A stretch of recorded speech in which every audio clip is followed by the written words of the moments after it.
नमस्कार नमस्कार नमस्कार। क्या हाल चाल, कैसे हैं आप लोग।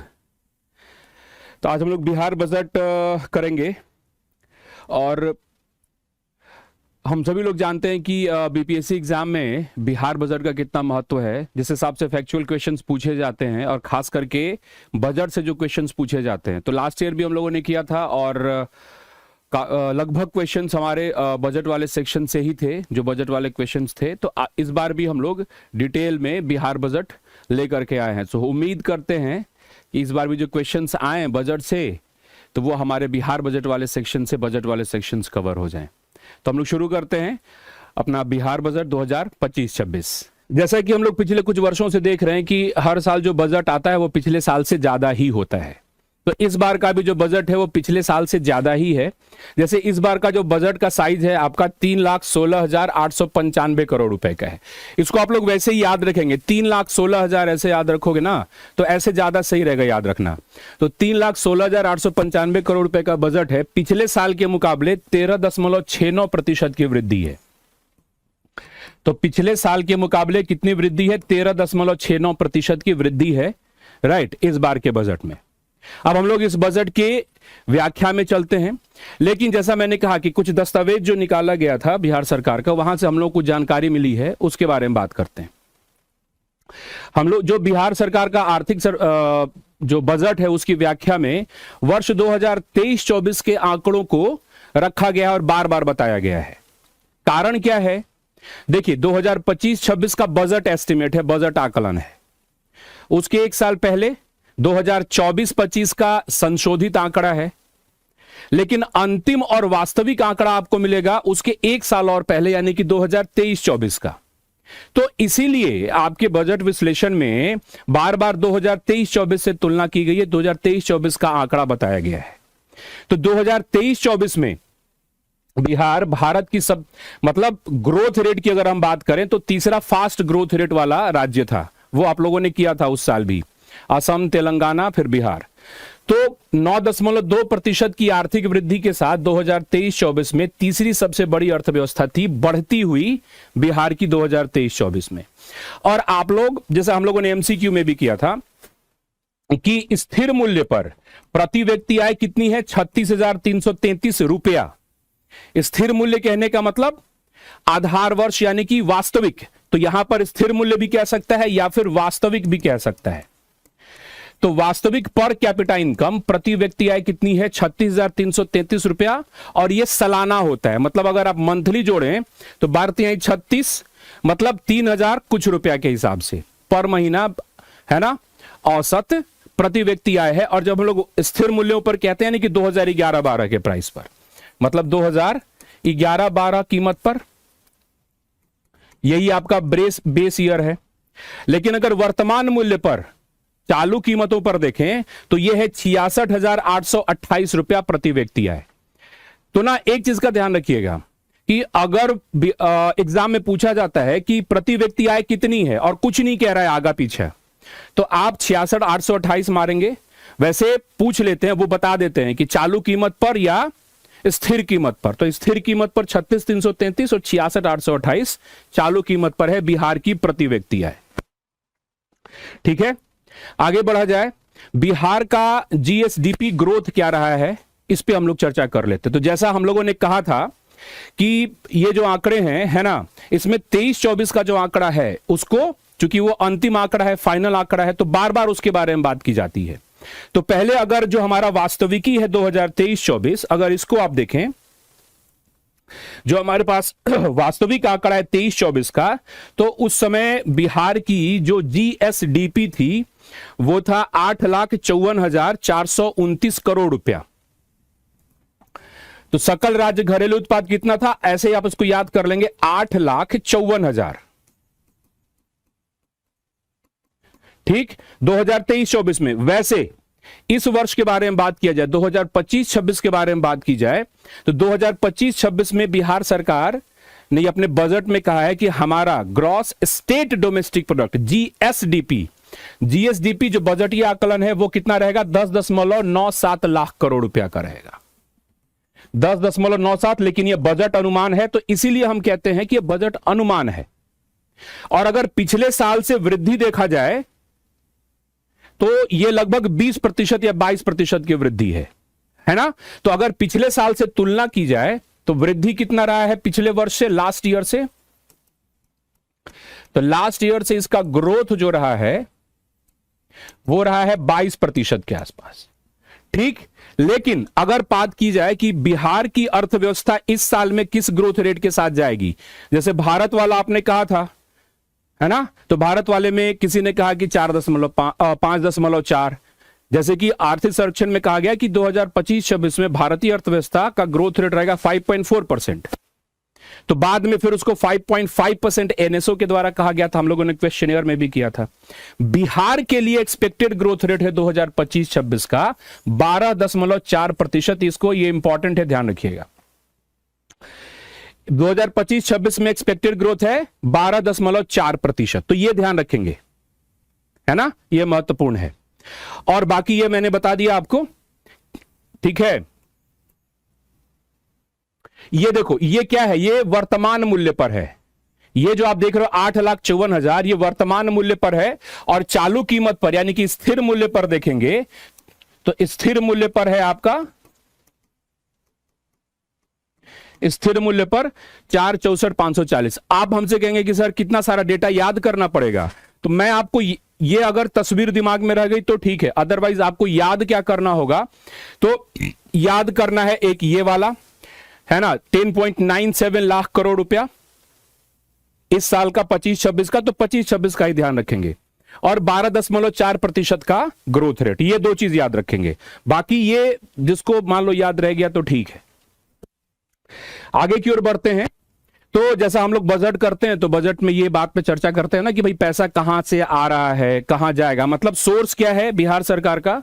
तो बिहार सरकार बताती है कि 2025-26 में रुपया कहां से आता है, सबसे ज्यादा पैसा कहां से आएगा। तो सबसे ज्यादा पैसा आएगा जो केंद्र सरकार टैक्सेस वसूलती है और बिहार को उसका हिस्सा देती है, जीएसटी वाला हिस्सा। तो जीएसटी जो होता है, जीएसटी बिल देखा होगा, सीजीएसटी, एसजीएसटी, तो सेंट्रल जीएसटी और स्टेट जीएसटी।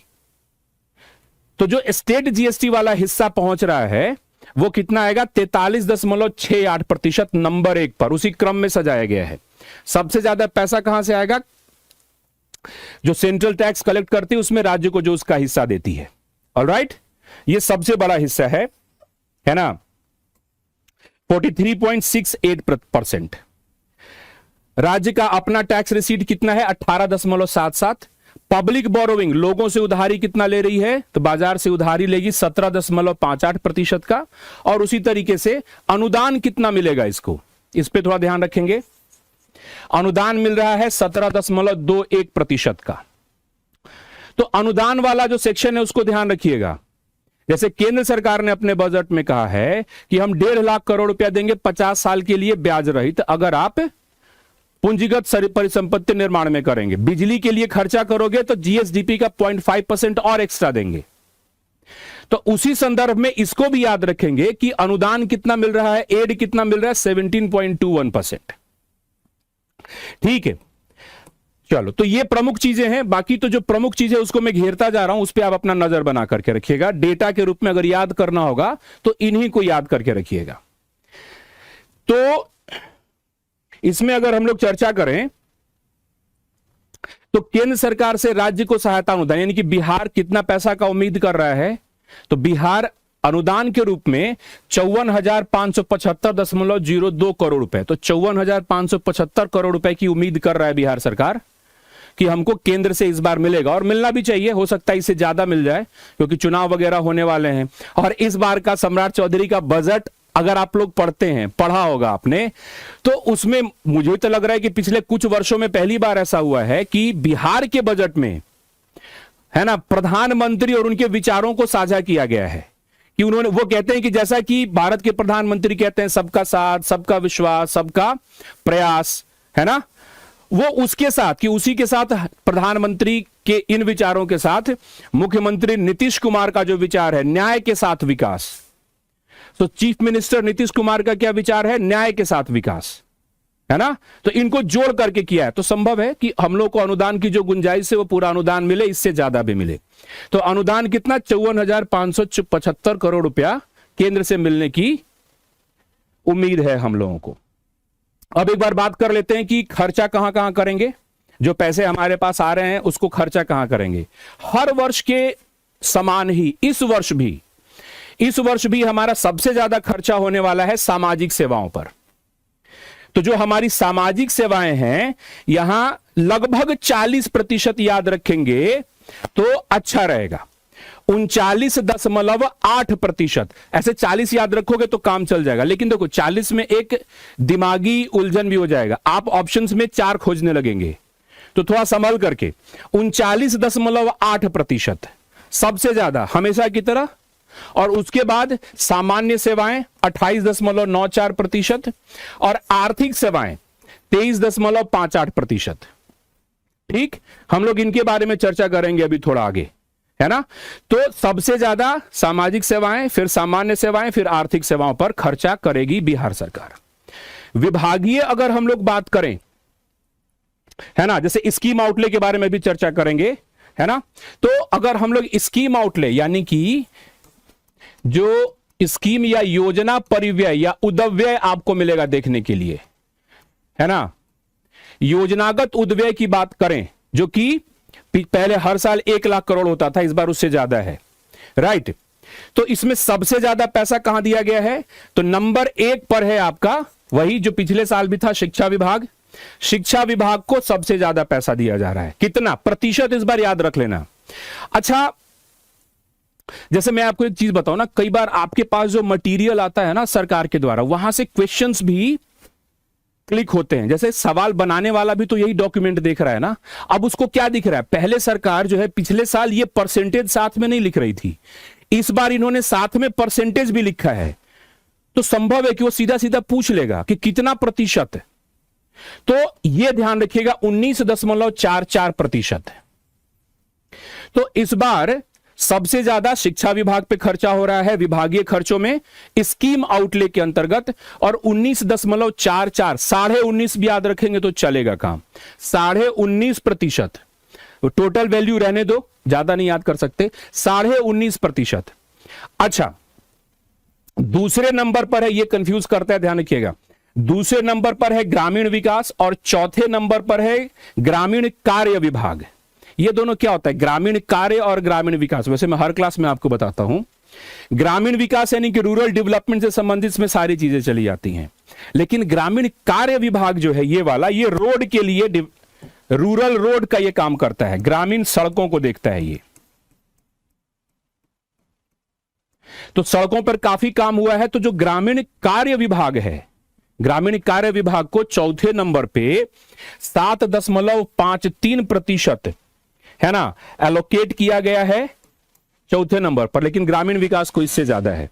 शिक्षा तीसरे नंबर पर है, शिक्षा तीसरे नंबर पर, तो ध्यान रखिएगा 19.5%। सॉरी, स्वास्थ्य तीसरे नंबर पर है, हेल्थ, शिक्षा नंबर 1 पर 19.5%। अब यहां पर थोड़ा सा बात करते हैं डेटा को लेकर के। जैसे मैंने आप लोगों को पहले भी कहा है ना, जब क्वेश्चनेयर कर रहे थे तभी भी कहा, पिछले कुछ वर्षों से देखिएगा ना, तो जो स्कीम आउटले है ये 1 लाख करोड़ रुपए का होता था, back to back 1 lakh crore रुपए का। इस बार स्कीम आउटले को बढ़ाया गया है, 1 लाख करोड़ से बढ़ा करके 1,16,750 करोड़ किया गया है। यानी कि 16,750 करोड़ रुपया एक्स्ट्रा ऐड किया गया है। 16,750 करोड़ रुपया पिछले साल से एक्स्ट्रा ऐड किया गया है, थोड़ा इसको ध्यान रखिएगा, मैं आपसे कह रहा हूं। और जितना सरकार पूरा खर्चा करेगी, उस खर्चे में स्कीम आउटले पर कितना खर्चा हो रहा है, 36.84%। मतलब लगभग आप कह लो 36.5 से ज्यादा, 37 से कम, तो 36.8% खर्चा हो रहा है स्कीम पर। पिछले साल से 16,750 करोड़ ज्यादा है, 1,16,750 करोड़ रुपए खर्चा कर रही है। और चूंकि हम लोग का ये जो 7 निश्चय 2 है, ये स्पेशल फोकस रहता है, चीफ मिनिस्टर का भी बहुत डियर स्कीम है, प्रोग्राम है, खूब बात करते हैं। तो आत्मनिर्भर बिहार, इसके अंतर्गत जो 7 निश्चय 2 कार्यक्रम है ना, जो सुशासन कार्यक्रम 2020 से 25 के लिए था, इसके लिए इस बार के बजट में 5,972 करोड़ रुपया एलोकेट किया गया। ये सब कुछ प्रमुख चुनिंदा खर्चे हैं, सबके बारे में बात नहीं कर रहे, कुछ प्रमुख चुनिंदा खर्चों के बारे में बात कर रहे हैं जहां पर ध्यान रहता है सबका। तो इसको भी ध्यान रखेंगे। ठीक, आगे की ओर बढ़ते हैं। जो टोटल एक्सपेंडिचर होता है, जिसमें हमने बात की कि टोटल एक्सपेंडिचर में कुल खर्चे में 36.84% जा रहा है कहां पर, स्कीम आउटले पर, योजना उद्व्यय या योजना परिव्यय पर। उसी में हम लोग देखते हैं कुल व्यय में 20.48 पूंजीगत प्रकृति का है और राजस्व व्यय का प्रतिशत है 79.52%। मैं नहीं कहूंगा याद करने के लिए, लेकिन आप एक रफ आइडिया रखेंगे, है ना, एक रफ आइडिया रखेंगे। उसी तरीके से डेवलपमेंटल और गैर डेवलपमेंटल, नॉन डेवलपमेंट का खर्चा, तो गैर विकासात्मक 34.74 और विकासात्मक जो है वो 65.26% है। ठीक है, तो इधर से तो बहुत दिनों से इधर से ऐसा सीधा सवाल बीपीएससी में नहीं पूछेगा कितना परसेंट इधर उधर, बट फिर भी एक आइडिया रखिएगा कहां से कितना परसेंट है, खास करके इन दोनों में, पूंजीगत व्यय और राजस्व व्यय में। ठीक, अब यहां से कुछ महत्वपूर्ण चीजें शुरू होती हैं, इस पे थोड़ा सा ध्यान रखिए। ये जब आप अपना बिहार के बजट का विश्लेषण वाला सेक्शन खोलिएगा ना, तो उसमें डिटेल से इन चीजों को अच्छे से एनालिसिस करके बताया गया है, जिसमें क्या कहा गया है। हम लोग सबसे पहले बात करते हैं कि राजकोषीय घाटा का सकल घरेलू राज्य घरेलू उत्पाद में अनुपात क्या है कि एफआरबीएम अधिनियम जो है, बिहार स्टेट का एफआरबीएम अधिनियम, बिहार एफआरबीएम एक्ट 2006, सोचो, भारत सरकार 2013, बिहार सरकार बिहार एफआरबीएम एक्ट 2006। तो ये 2006 के अंतर्गत एक नियमावली 2022 में हम लोगों ने अपडेट किया था। इसके अंतर्गत एफआरबीएम नियमावली जो है, ये नियमावली 2022 में अपडेट किया, और 2022 में अपडेट किया तो यह कहा, पहले से भी टारगेट था कि हमारा राजकोषीय घाटा 3% के रेंज में रहना चाहिए। कितना? 3% के रेंज में रहना चाहिए, राइट। लेकिन हम लोगों ने कितना रखा हुआ है? 2.98%। तो राजकोषीय घाटा जो है, बजट अनुमान है 2.98% रखने का। ठीक, 2.9 का अनुमान है। पिछले साल भी हम लोगों ने 2.98 सोचा था, लेकिन 2023-24 में ये 4.17% था। 2023-24 में ये 4.17% था। तो जिस हिसाब से प्रश्न की प्रकृति होती है, चाहे वो बिहार पूछे चाहे वो यूपीएससी पूछे, वो लोग पिछले साल का नहीं पूछते हैं। तो आपको ध्यान में रखना होगा ये 2.98%। और यह भी ध्यान रखिएगा कि बिहार का जो एफआरबीएम है वो 3% से कम रखने को कहता है, और इसीलिए हर साल हम लोग कोशिश करते हैं कि 3% से कम अपना राजकोषीय घाटा रखें, फिस्कल डेफिसिट। और प्राथमिक घाटा की क्या कहानी है? ये जो आपका प्राथमिक घाटा है, कैसे निकलता है प्राथमिक घाटा? आप प्राथमिक घाटा निकालते हैं राजकोषीय घाटा में से ब्याज को घटा करके। ये आपका 0.88% है जीएसडीपी का, 0.88% है ना। तो ये कुछ चीजें, 2.98% प्राथमिक घाटा, 0.88% यानी 1% से कम है ना। अच्छा, हम लोगों ने अपना जो बिहार का fiscal responsibility and budget management नियमावली है, उसमें हम लोगों ने कहा था कि हम लोग जल्दी से रेवेन्यू डेफिसिट से रेवेन्यू सरप्लस, यानी कि राजस्व घाटा से राजस्व बचत की ओर जाएंगे। तो पिछले कुछ सालों से हम लोग लगातार राजस्व बचत की ओर जा रहे हैं। कोविड वाले पीरियड में नुकसान हुआ था। तो अगर राजस्व बचत देखें तो यहां ध्यान रखिएगा कि ये राजस्व बचत है, घाटा नहीं है। तो राजस्व बचत कितना है? 0.80% ऑफ जीएसडीपी।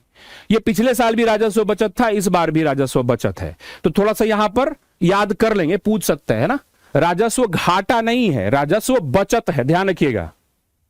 बचत यानी कि आपका सरप्लस है, तो रेवेन्यू सरप्लस है, नॉट रेवेन्यू डेफिसिट।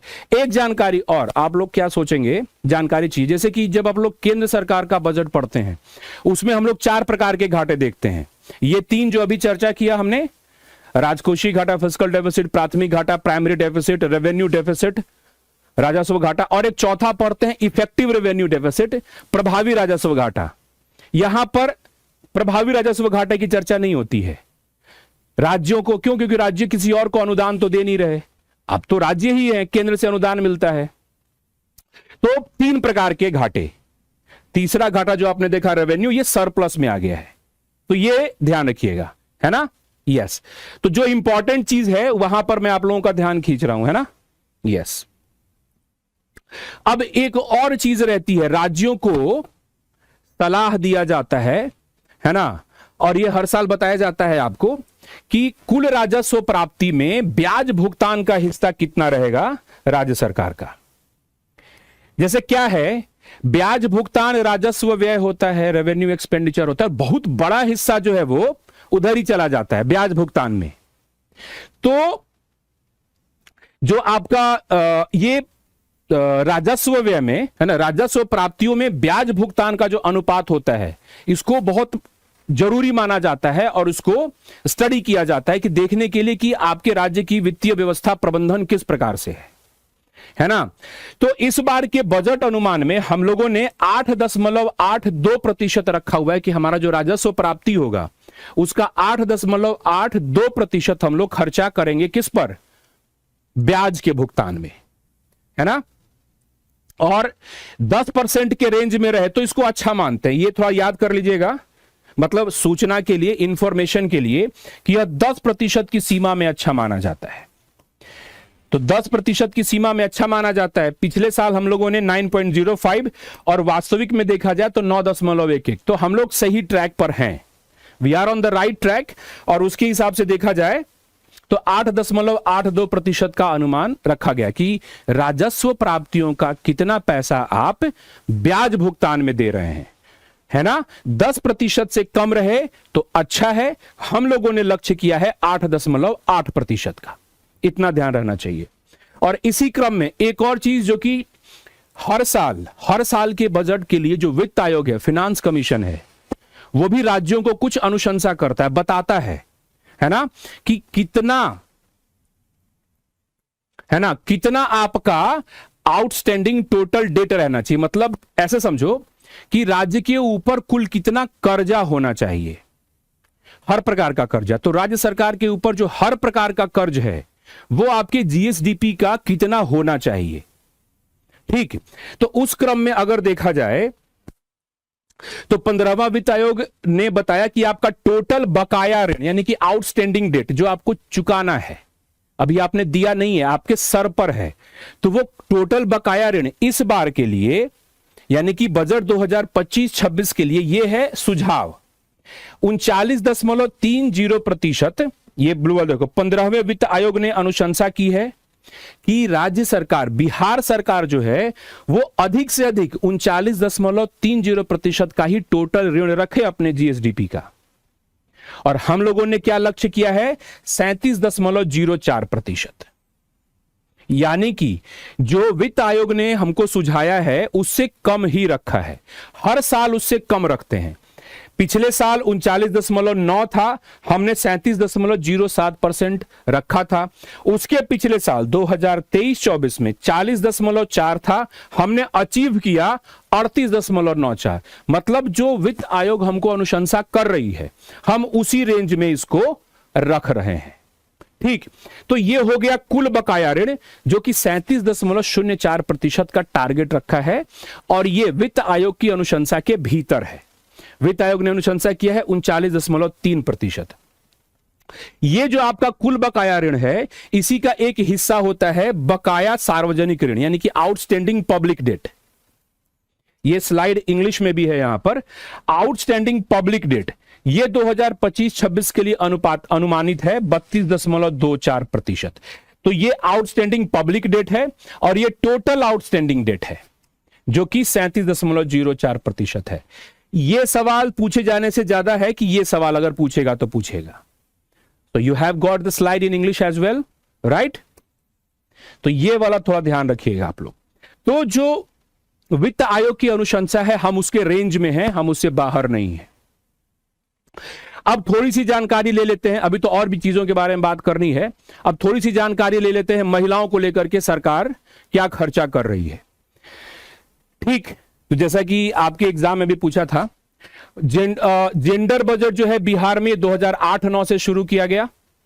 ठीक, तो ये ध्यान रख लीजिएगा, जेंडर बजट 2008-9 से शुरू किया गया है ना। और इस बार 2025-26 में जेंडर बजट का क्या परसेंटेज है आपके टोटल बजट में,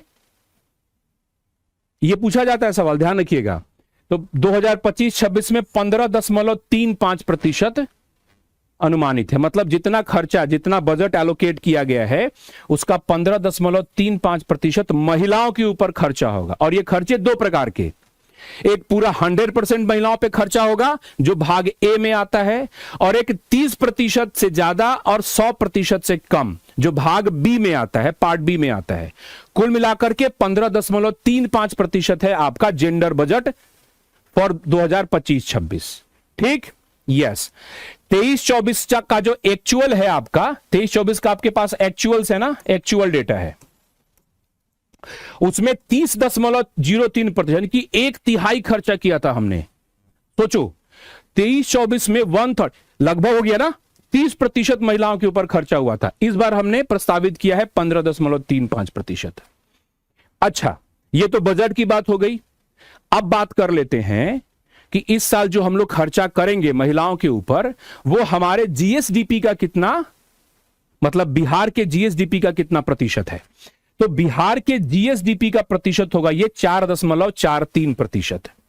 share of women in GSDP 4.43% की गुंजाइश हम लोगों ने रखी है इस साल 2025-26 का। बीई कहने का मतलब बजटीय अनुमान, बजट एस्टिमेट। यह बात हो गई महिला बजट की। और 23-24 में 8.86% था, सीधा डबल था, हमको यहां दिख भी रहा है ना। 23-24 का एक्चुअल डेटा है, उसमें 8.86%। यह महिला बजट के बारे में बात हो गई। अब आगे हम लोग चर्चा करते हैं अच्छा, ये तो स्लाइड आपको मिलेगा लगातार। तो अगर मान लो आपके दिमाग में कुछ डेटा का उतार चढ़ाव चल रहा है, क्या होगा क्या नहीं होगा, है ना, तो जब हमारा बजट का डॉक्यूमेंट, जब बिहार सरकार के वेबसाइट पर जाएंगे और जेंडर बजट का खोलेंगे डॉक्यूमेंट, तो जब वो यहां से ले रहा है, और पिछले साल वाला रिवीजन नहीं है, मतलब पिछले साल से जरा बड़ा अच्छा बनाया, तस्वीरों का खूब प्रयोग किया गया इस बार। तो आप देखो कि नेशनल फैमिली हेल्थ सर्वे 5,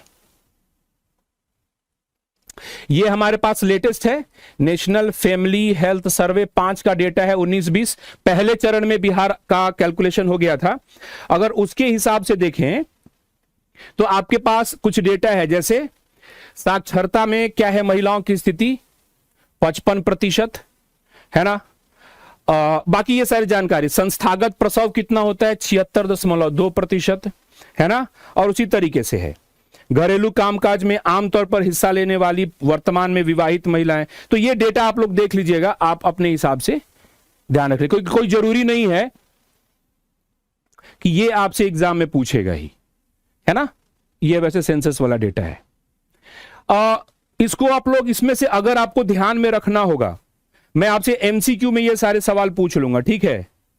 जैसे कि ये देख लीजिएगा, खुद से चलाने वाली बैंक या बचत खाता 76.7% महिलाएं, खुद मोबाइल रखकर उपयोग करने वाली 51.4% महिलाएं हैं, शिक्षा 55.0%। ये कुछ आंकड़े हैं, इसको ध्यान रखिएगा, बस सब ध्यान रखने की जरूरत नहीं है। और सेंसस 2011 के अनुसार फीमेल वर्क पार्टिसिपेशन रेट कितना था, 19.1%। तो अगर सेंसस 2011 से पूछे तो ठीक है, अदरवाइज ये डेटा लगातार अपडेट हो रहा है, तो ध्यान रखिए। अब हम लोग बात कर लेते हैं बच्चों के बारे में, ठीक। चाइल्ड बजटिंग के बारे में बात कर लें, बच्चों के बारे में।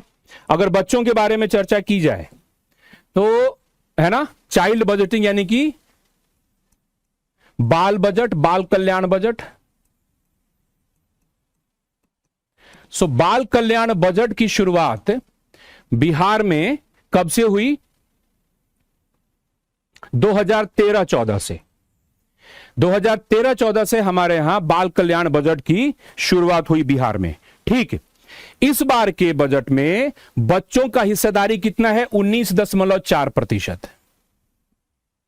महिलाओं की हिस्सेदारी देखिए हमने लगभग 15%, और बच्चों के कल्याण पर खर्चा किया जाएगा जो कि बाल कल्याण बजट हो गया, वो 19.4% है। ठीक, 2023-24 का आखिरी डेटा है ना? अच्छा माफ कीजिएगा, हमारे पास 2023-24 का ही डेटा है, इस बार के बजट के बारे में नहीं बताया गया, शायद उसकी व्याख्या उन्होंने नहीं की है। 2023-24 का एक्चुअल डेटा है हमारे पास, तो 2023-24 के एक्चुअल आंकड़ों के अनुसार बच्चों के ऊपर कितना खर्चा किया गया था, है ना? बच्चों के ऊपर कितना खर्चा किया गया था? 19.4%। और प्रति बच्चा व्यय कितना किया गया था? 9,271 रुपया प्रति बालक व्यय, है ना? बालक या बालिका पर चाइल्ड एक्सपेंडिचर, ऐसे ध्यान रखो, 9,271 रुपया खर्चा किया गया था। 2013-14 से जब से शुरू हुआ है 2023-24 तक राज्य के बजट में प्रतिशत के रूप में बाल विकास पर औसत व्यय कितना हुआ है? 16.3%। मतलब पिछले 10 साल की बात कर लें, 10 से 11 साल की बात कर लें, तो बजट के प्रतिशत के रूप में औसत व्यय कितना हुआ है? 16.3%। तो बच्चों में ध्यान रखिएगा, एक ये वाली जानकारी पिछले साल नहीं थी, ये एक्स्ट्रा इंफॉर्मेशन इस साल ऐड किया है। ठीक है, तो एक्स्ट्रा इंफॉर्मेशन इस साल ऐड किया है, तो थोड़ा ध्यान रख लीजिएगा। पिछले साल के चाइल्ड वेलफेयर बजट में ये नहीं बताया था, इस बार बता रहा है कि 16.3% खर्चा किए हैं, पिछले 10 साल का औसत निकाला है, और ये 23-24 में 19.4% बच्चों पे खर्चा किया गया था। ठीक है, ओके, ये दो चीजें ध्यान रखिएगा। और ये तो बिल्कुल ध्यान रखेंगे, ये तो एक बार पूछ भी लिया है, वो इत्तेफाक से हम लोगों ने क्वेश्चनेयर किया भी था इस पे लास्ट ईयर। ग्रीन बजट, हरित बजट की शुरुआत बिहार में कब से हुई? हरित बजट की शुरुआत बिहार में हुई 2020-21 से।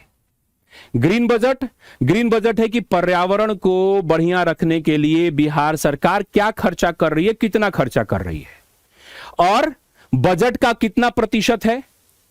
तो हरित बजट के बारे में बात करें जिसकी शुरुआत 2020-21 से हुई। अभी इसमें कोई डाउट मत रखिएगा कि यही होगा, नहीं, एक बार क्वेश्चन करा रहे थे तो आपने कहा कि सर क्या, तो ये सारे जो चीजें हैं ये उन्हीं के दस्तावेज से है ना? यस।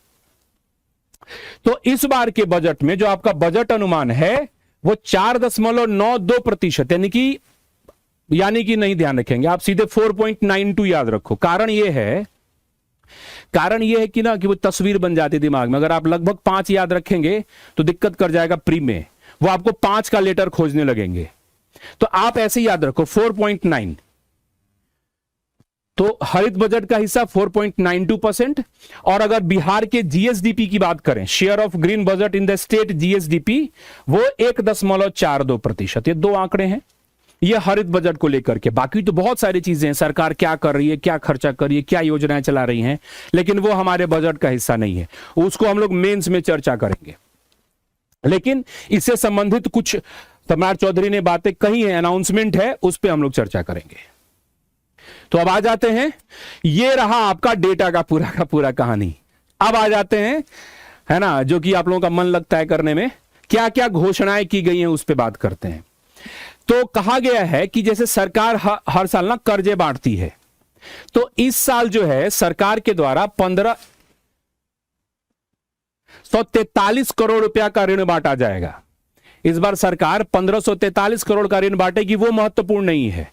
महत्वपूर्ण क्या है कि बिहार स्टूडेंट क्रेडिट कार्ड योजना के तहत 1000 करोड़ रुपए का ऋण बांटेगी। इस बार 2025-26 ने सरकार ने टारगेट किया है, क्या यह टारगेट किया है कि बिहार स्टूडेंट क्रेडिट कार्ड योजना के अंतर्गत आपको 1000 करोड़ रुपया का कर्जा देगी सरकार। ठीक, तो यह ध्यान रखिएगा। बाकी ये कृषि के अंतर्गत गुड़ उत्कृष्टता केंद्र खोला जाएगा पूसा समस्तीपुर में, यह घोषणा की गई है। जैगरी एक्सेलेंस सेंटर गुड़ उत्कृष्टता केंद्र समस्तीपुर में खोला जाएगा। उसके अलावा एक और विशेष चीज इस बार किया जा रहा है, वो क्या है, जैसे बहुत सारे बिहार के लोग माइग्रेट होकर के जहां जहां जाते हैं काम करने के लिए, वो प्रमुख क्षेत्र देखो, जैसे हैदराबाद में जाते हैं, बंबई जाते हैं, मतलब मुंबई, बेंगलुरु जाते हैं, दिल्ली एनसीआर में भीड़ रहती है, कोलकाता जाते हैं, गुवाहाटी, चेन्नई, कोयम्बटूर, लुधियाना, ये सारे क्षेत्र हैं जहां बिहार के प्रवासी लोग जाते हैं, रहते हैं, काम करते हैं। तो बिहार सरकार ने एक कार्यक्रम शुरू किया है, वो क्या है? प्रवासी परामर्श सह निबंधन केंद्र, माइग्रेशन काउंसलिंग कम रजिस्ट्रेशन सेंटर्स। तो जो बिहार के लोग बिहार से बाहर जा रहे हैं काम करने के लिए, उनकी काउंसलिंग की जाएगी। उसकी आप भाई नई जगह पर जा रहे हो तो कैसे अपने आप को एडजस्ट करोगे, कैसे उसके तौर तरीकों को फॉलो करोगे, और आपका निबंधन किया जाएगा, रजिस्ट्रेशन किया जाएगा, ताकि हमारे पास जानकारी रहे कि भाई कौन सा व्यक्ति कौन से राज्य में काम करने के लिए गया है। तो उसके लिए हैदराबाद, मुंबई, बेंगलुरु, दिल्ली एनसीआर, कोलकाता, गुवाहाटी, चेन्नई, कोयम्बटूर, लुधियाना में माइग्रेशन काउंसलिंग कम रजिस्ट्रेशन सेंटर्स खोले जाने की बात की गई है। यह अच्छी पहल है, this is a good initiative जो करने की बात की गई है। जैसे हम लोगों ने ग्रीन बजट के बारे में बात की, ग्रीन डेवलपमेंट फंड बनाया जाएगा। सरकार क्या कोशिश कर रही है? सरकार ने कहा है कि बिहार ग्रीन डेवलपमेंट फंड, अभी ग्रीन डेवलपमेंट फंड से आपको पता चल रहा है कि पर्यावरण को ध्यान में रख करके निवेश किया जाएगा, और जो स्टार्टअप्स शुरू करना चाहते हैं इस फील्ड में काम करने के लिए, सरकार प्रारंभिक सीड फंड के रूप में 25 करोड़ का निवेश करेगी। यह ध्यान रखना, महत्वपूर्ण रहेगा। यह ध्यान रखिएगा कि बिहार ग्रीन डेवलपमेंट फंड के अंतर्गत सरकार क्या करेगी? सरकार 25 करोड़ का सीड फंडिंग करेगी। सीड फंडिंग क्या होता है भाई? सीड फंडिंग, आप मिट्टी में सीड्स लगाते हैं, बीज लगाते हैं, तभी तो पौधा तैयार होता है क्या? तो ये सीड्स हैं, सरकार आपको देगी, आप अलग अलग निवेशकों को, फिर वो उसकी सहायता से बढ़ेंगे, है ना। और इसका थीम क्या है? थीम पर ध्यान रखिएगा। तो ग्रीन डेवलपमेंट फंड का थीम है हरित बिहार समृद्ध बिहार। हरित बिहार समृद्ध बिहार के थीम पर 25 करोड़ का सीड फंडिंग करेगी। 100 करोड़ का और प्रावधान कर रही है सरकार, क्लीन एयर ट्रांसफॉर्मेशन परियोजना। बिहार क्लीन एयर ट्रांसफॉर्मेशन परियोजना के लिए 100 करोड़ रुपए। आप कहेंगे सर इसको हिंदी में क्यों नहीं लिखा? क्योंकि उनके दस्तावेज में ही अंग्रेजी में है, तो जब उन्होंने अंग्रेजी में रखा है तो मैं कैसे हिंदी में करने की दुस्साहस कर सकता हूं। सो बिहार क्लीन एयर ट्रांसफॉर्मेशन परियोजना में 100 करोड़ रुपए का अनुदान करेंगे, मतलब आवंटन करेंगे। बाकी ये देख लो, पटना प्रमंडल के पुनपुन प्रखंड में खेल अवसंरचना का निर्माण किया जाएगा। पुनपुन में देखो कहा गया है कि जितने भी बड़े बड़े है ना, जितने बड़े बड़े आपको ब्लॉक्स हैं वहां पर स्पोर्ट्स इंफ्रास्ट्रक्चर बनाया जाएगा। उसमें पुनपुन में इस साल बनाया जाएगा। इस साल पुनपुन ब्लॉक में क्या कहते हैं, स्पोर्ट्स इंफ्रास्ट्रक्चर डेवलप किया जाएगा। खैर ये उतना महत्वपूर्ण नहीं है तो इसको इग्नोर मार के भी चल सकते हैं, ठीक है। ओके, कुछ और चीजें जैसे इसके बारे में ध्यान दो, ये महत्वपूर्ण है, दिस इज इंपॉर्टेंट। अभी क्या है, अभी देखो, अभी मौसम को लेकर के, प्रकृति को लेकर के कोई भी न्यूज आ रहा है ना तो उस पर ध्यान देने की जरूरत है। ये उनकी आंखों में रहता है सवाल पूछने के लिए। तो जैसे बहुत सारी प्राकृतिक आपदाएं आती हैं, तो इन प्राकृतिक मौसम संबंधित आपदाओं का जोखिम कैसे कम हो सकता है? जब आप लोगों को पहले ही बता दो कि भाई समस्या होने वाली है, आप अपने अपने घरों में लौट आइए। जैसे कोस्टल सिटीज में होता है अर्ली वार्निंग सिस्टम, सबको रेडियो पर और अलग अलग तरीकों से सूचित कर दिया जाता है कि आज समुद्र में है ना तूफान आने की संभावना है, सभी मछुआरे पहले घर आ जाएं या समुद्र में न जाएं, जान माल का नुकसान कम हो जाता है। उड़ीसा ने बहुत अच्छा काम किया है उसमें, है ना।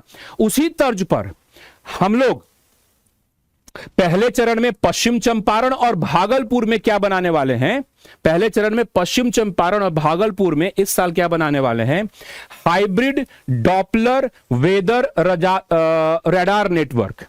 Hybrid Doppler weather radar network का निर्माण किया जाएगा। और ये किसके अंतर्गत कर रहे हैं हम लोग? ये हम लोग कर रहे हैं multi hazard early warning system के अंतर्गत। तो MHEWS जो हमने कहा ना अर्ली वार्निंग सिस्टम, EWS, तो EWS से पहले मल्टी हैजर्ड, तो multi hazard early warning system के अंतर्गत हम लोग एक डॉपलर वेदर रडार बना रहे हैं। और शुरुआत में डॉपलर वेदर रडार बनेगा पश्चिमी चंपारण और भागलपुर में। तो यह ध्यान रखिएगा महत्वपूर्ण के सेक्शन में, मौसम संबंधित आपदाओं जोखिमों को कम करने के लिए रहेगा ये, है ना। यस, अब जो आप लोग खूब चर्चा में था, जब से बजट आया तब से खूब चर्चा में है। आप ही लोग नहीं, घर द्वार चारों तरफ बात हो रही है, महिलाएं खूब खुश हैं, है ना। वो है तो महिलाओं से संबंधित कुछ चीजें हैं, उस पर हम लोग चर्चा कर लेते हैं। जैसे सबसे पहले बात किया गया है कि कन्या विवाह मंडप बनाया जाएगा। हर पंचायत में कन्या विवाह मंडप होगा। यह कन्या विवाह मंडप है, मतलब विवाह करने के लिए, जैसे क्या होता है ना कि जब शादी विवाह होता है तो बहुत बड़ा खर्चा आता है। पहले तो 3 महीना पहले ही से बुकिंग करना होता है, 4 महीना पहले से ही, कि लगन के शुरू में बुक कर लो, शादी कहां होगा, नहीं तो फिर जगह नहीं मिलेगा। तो ये वही मंडप है, हर पंचायत में रहेगा विवाह करने के लिए, ठीक है। इसका संचालन कौन करेगा, यह महत्वपूर्ण है। इसका संचालन महिला स्वयं सहायता समूहों द्वारा, सेल्फ हेल्प ग्रुप्स, जो कि महिलाओं द्वारा चालित होगा। सो विमेन सेल्फ हेल्प ग्रुप्स के द्वारा यह ऑपरेट किया जाएगा। तो उस गांव की महिलाएं या कुछ और जीविका दीदियां हो सकती हैं, उनका स्वयं सहायता समूह को कहा जाएगा, लो भाई ये महिला मंडप जो है, कन्या विवाह मंडप जो है, ये आप इसको चलाइए, ठीक। फिर वो रजिस्टर में देखती रहेंगी किस दिन किसका शादी है। तो इसका फायदा एक ये होगा, एक डेट पर 2 शादी नहीं होगी, क्योंकि भाई मंडप तो एक ही है। सो एक डेट पर 2 शादी नहीं होगी, तो इसका फायदा ये होगा कि आपको 2 दिन पूरी खाने के लिए मिल जाएगा। चलिए, पटना में महिला हाट, तो महिलाओं के लिए विशेष रूप से पटना में महिला हाट की व्यवस्था की जा रही है ना। अच्छा, और प्रमुख शहरों में महिलाओं के लिए निर्धारित व्यापार स्थल भी बनाए जाएंगे, जहां पर सिर्फ महिलाएं ही, तो एक ऐसा वेंडिंग जोन अलग अलग शहरों में बनेगा, जहां पर कि सिर्फ महिलाएं जो हैं वही बैठ करके अपना सामान बेचेंगी। तो ये पटना में महिला हाट से इसको शुरू कर रहे हैं, ठीक। जिम ऑन व्हील्स, जिसमें प्रशिक्षक भी महिलाएं ही रहेंगी, चलो ठीक है। तो जिम ऑन व्हील्स, तो ये गतिशील जिम है, चालित जिम है, ये पटना में ही शुरू होगा, ये पता है आप लोगों को। तो ध्यान रखिएगा, जो चीजें पटना के लिए वो सिर्फ पटना के लिए, जैसे जिम ऑन व्हील्स जो है ये सिर्फ पटना के लिए ही है, ठीक। लेकिन जो पिंक टॉयलेट है, हर महीना टारगेट किए कि हर महीना 20-20 गो पिंक टॉयलेट बनाएंगे, और ये पूरे बिहार में बनेगा। पूरे बिहार के सभी शहरों में पिंक टॉयलेट बनाना है। टारगेट है कि हर महीना कम से कम 20-20 बनता रहे, ताकि जल्दी हो जाए, है ना। All right, so pink toilets, and now you can understand pink toilet कहने का मतलब, ये सिर्फ महिलाओं के लिए होगा ना, पुरुष और महिला 2 टॉयलेट्स होते हैं, राइट। तो पिंक टॉयलेट, तो ये सिर्फ महिलाओं के लिए होगा, उसका दरवाजा पिंक कलर का रहेगा, हो सकता है पिंक कलर से उसको कलर भी कर दें। ओके, प्रमुख शहरों में पूरी तरह से, मतलब महिला ओनली, ड्राइवरों और कंडक्टरों द्वारा चालित पिंक बसें होंगी। पिंक बसें में सवारी भी महिला और उसके कर्मचारी भी महिला, ठीक। 33% आरक्षण दिया जा रहा है महिलाओं को बिहार राज्य पथ परिवहन निगम में। Bihar state road transport corporation में 33% रिजर्वेशन।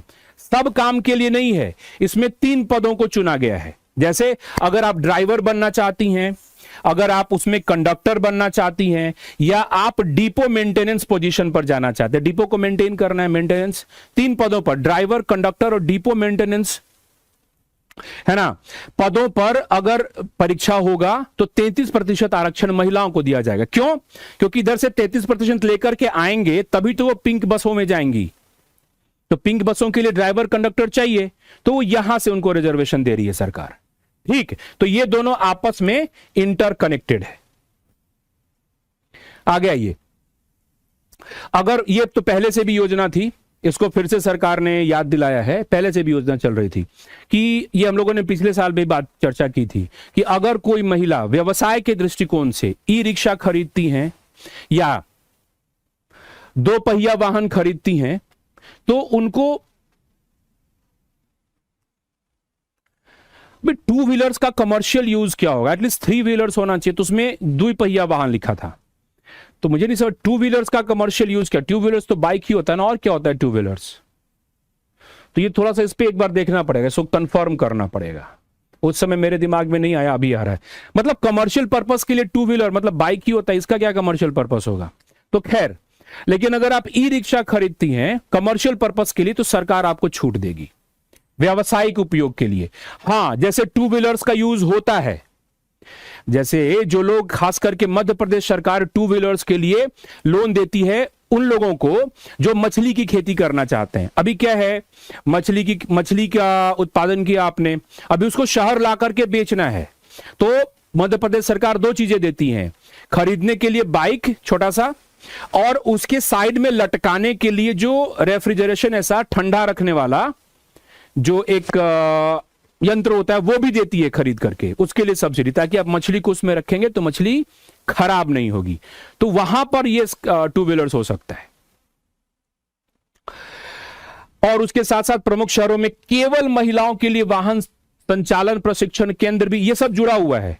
महिलाओं का पहले ट्रेनिंग देंगे आप, फिर उनको 33% रिजर्वेशन पर नौकरी देंगे, तभी ये पिंक बसों में महिलाएं आएंगी।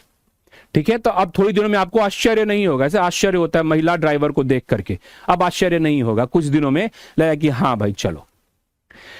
एक और विशेष चीज, जैसे छठ पूजा आने वाला, हो सकता है किसी छठ पूजा से उसको लागू कर दें। यह विशेष चीज क्या है, धार्मिक पर्यटन योजना के अंतर्गत अभी सरकार क्या कह रही है, धार्मिक पर्यटन योजना के अंतर्गत कि इसमें महिलाओं को ध्यान में रख करके एक योजना बनाई है, और उसमें यह कहा जैसे छठ जैसा त्योहार हो गया, अभी बाहर बाहर से लोग आते हैं वहां पर छठ करने के लिए, है ना, तो ये कह रहे हैं कि सरकार की सहायता से आप एक होम स्टे बना सकते हैं। होम स्टे कहने का मतलब लाइक लॉज, होटल टाइप।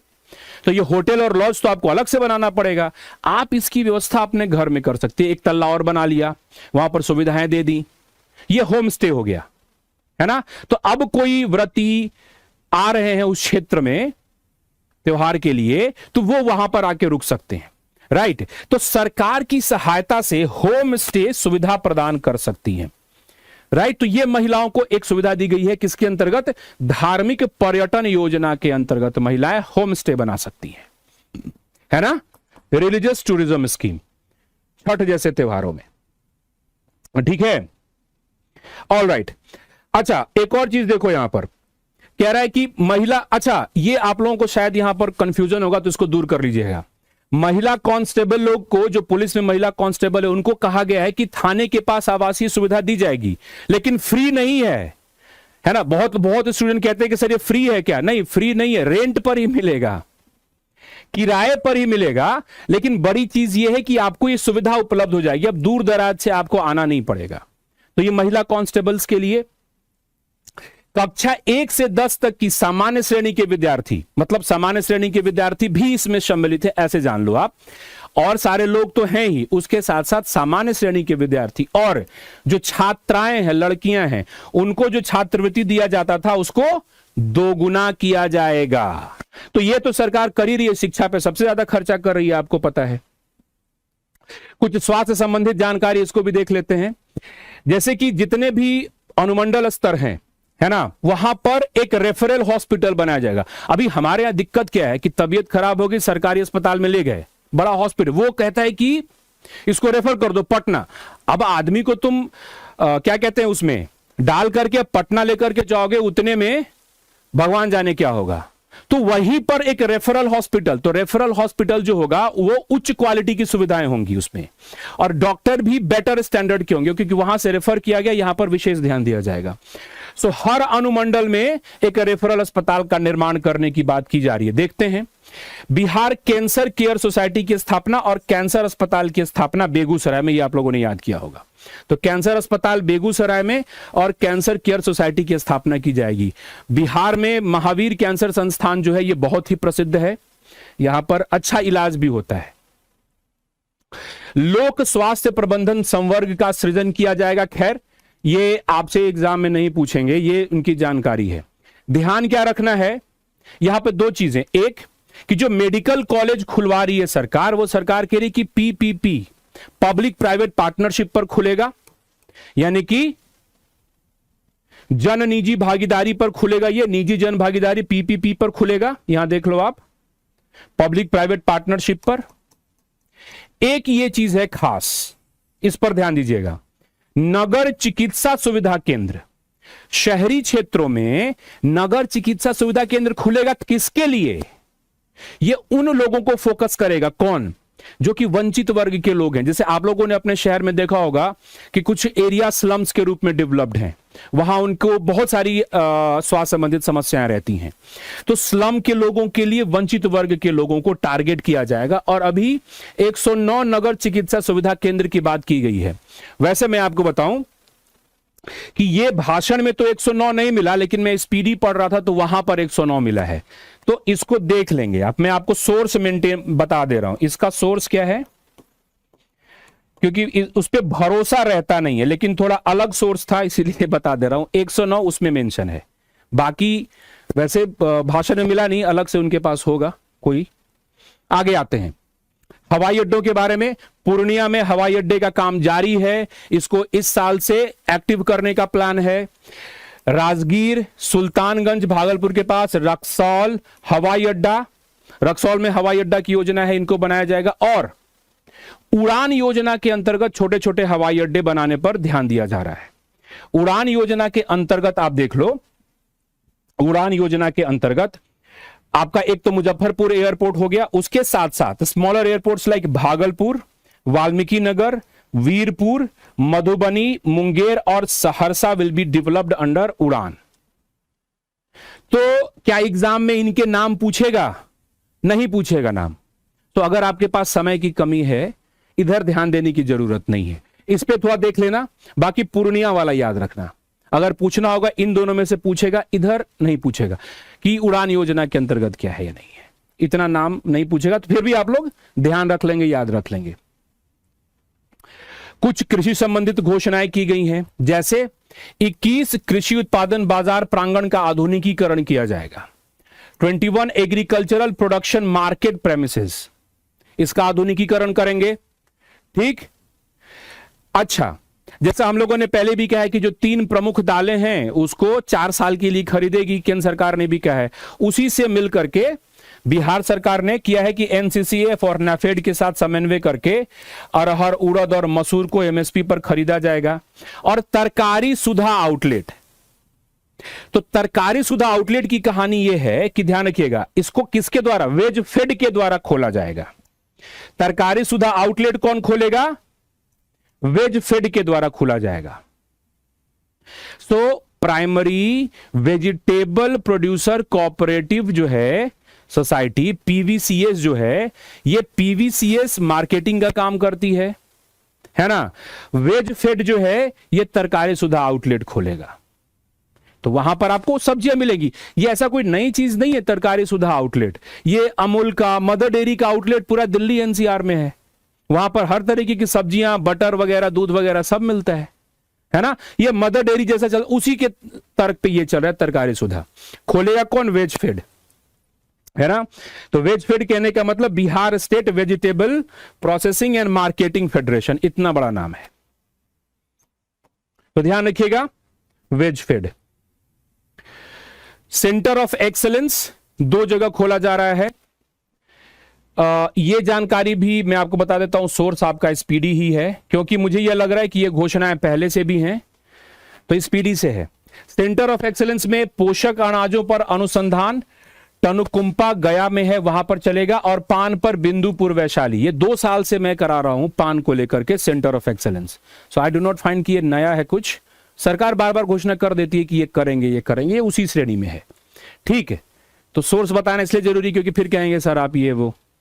तो जहां से भी इंफॉर्मेशन है हमारे पास गैदर करके वहां से आपके लिए लेकर के आया गया। तो सेंटर ऑफ एक्सीलेंस, जैसे कि सेंटर ऑफ एक्सीलेंस में गुड़ वाला उन्होंने कहा कि समस्तीपुर पूसा में खोलेंगे, उसी तरीके से सेंटर ऑफ एक्सीलेंस पोषक अनाजों पर रिसर्च के लिए टनुकुंपा गया में है, और पान के लिए बिंदुपुर वैशाली में सेंटर ऑफ एक्सीलेंस।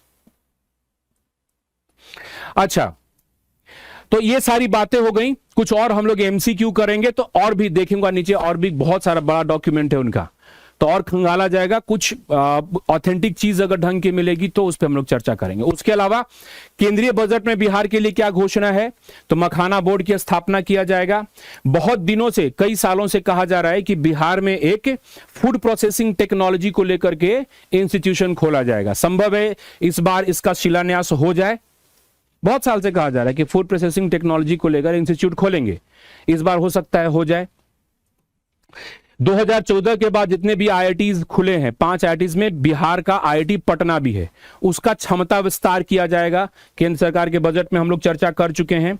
तो आईआईटी पटना ये केंद्र सरकार का है, केंद्रीय बजट में बिहार के लिए क्या बात कही गई है, आईआईटी पटना में का विस्तार किया जाएगा और ज्यादा लाइक हॉस्टल और अदर फैसिलिटीज इंप्रूव किया जाएगा। ग्रीनफील्ड हवाई अड्डा का निर्माण किया जाएगा। पटना हवाई अड्डे है ना की क्षमता विस्तार की जाएगी और बगल में बीहटा में काम चल रहा है, तो बीहटा को जल्दी तैयार किया जाएगा। मिथिलांचल में पश्चिमी कोशी नहर परियोजना के लिए वित्तीय सहायता देगी केंद्र सरकार। राइट, यस, मखाना फॉक्सनट, वेरी गुड। तो है ना, तो ये सारी जानकारी हमारे बजट से आज के लिए थी। इतना आप लोग इसका जैसे पीडीएफ जो है, पीडीएफ मैं तो शेयर कर ही देता हूं, बाकी आपको पीडीएफ वाईटी लिंक पर खुद भी मिल जाता है। तो इसका पीडीएफ डाउनलोड करके और कुछ नहीं तो कम से कम 1-2 बार इसको क्विकली रिवीजन मार लीजिएगा, ये बड़ा काम आ जाएगा, है ना। तो 1-2 बार इसका क्विक रिवीजन मार लीजिएगा, तो उससे अब ना याद हो जाएंगे कुछ डेटा, उसकी तस्वीर आपके पास छप जाएगी थोड़ा रुक रुक करके। और संभव हो तो जो चीजें मैंने स्टार मार्क किया हुआ है उसको थोड़ा सा आप, या आपको जो महत्वपूर्ण लगे उसको आप एक अलग पेज पे नोट कर लो, लास्ट टाइम में क्विकली देखने के काम आ जाता है। क्योंकि एग्जाम में सब कुछ आपको याद नहीं रहता, ऑप्शंस देख करके एक तस्वीर बन जाती है दिमाग में कि अच्छा 2.98%, राजस्व बचत है 0.80%, प्राथमिक घाटा 0.88%, तो ऐसे याद आ जाता है। चलिए, so thank you very much everyone, thank you, then will meet in the next class as well. चलिए फिर अगली क्लास में आते हैं, तो थोड़ा सर्वे का लेकर आएंगे, कुछ कामकाज की चीजें, बिहार का सर्वे और भारत का सर्वे एक साथ कर रहे हैं, क्योंकि सर्वे से हम लोगों को बहुत कुछ नहीं करना होता है, तो प्रमुख चीजें पकड़ लेंगे वहां से, आधे घंटे में सर्वे भी देख लेंगे। चलिए, thank you very much, take care everyone.